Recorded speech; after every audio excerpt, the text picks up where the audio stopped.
আপনি কি জানেন সৌদি আরবের উত্তপ্ত মরুভূমিতে এক বাংলাদেশি কৃষক ধান চাষ করে সবাইকে চমকে দিয়েছেন? চাঁদপুরের মিজানুর রহমান সেই কৃষক, যিনি সৌদি আরবের দাম্মাম আল আহসা শহরের মরুভূমিতে ধান চাষের মতো অসম্ভব একটি কাজকে সম্ভব করেছেন। ভাবুন তো, সেখানে দিনের তাপমাত্রা 43 ডিগ্রি সেলসিয়াসের বেশি, সেখানে ধানের বাম্পার ফলন, এটা তো রীতিমতো এক বিস্ময়।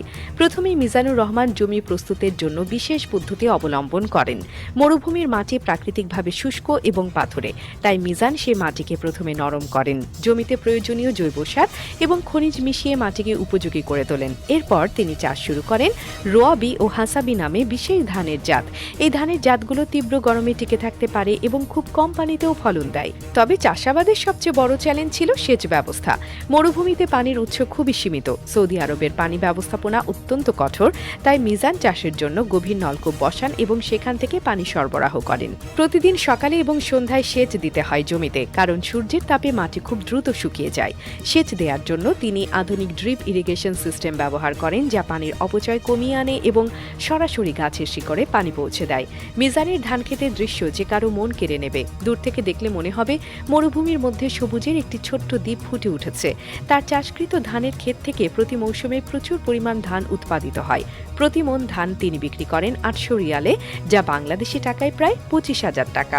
প্রতি মৌসুমে তিনি লক্ষাধিক টাকার ধান বিক্রি করে নিজের পরিবার এবং সৌদি আরবের স্থানীয় বাজারে সরবরাহ করেন। তার জমিতে কাজ করেন 35 জন শ্রমিক, যারা বাংলাদেশ, নেপাল এবং পাকিস্তান থেকে এসেছেন।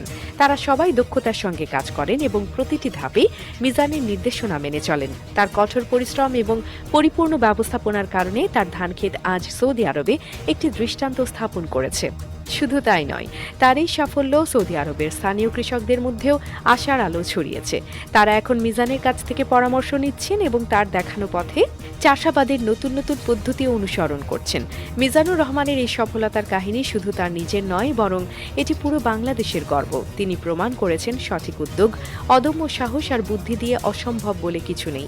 তার এই উদ্যোগ বাংলাদেশের কৃষি সম্ভাবনার কথা বিশ্ব দরবারে নতুনভাবে তুলে ধরেছে।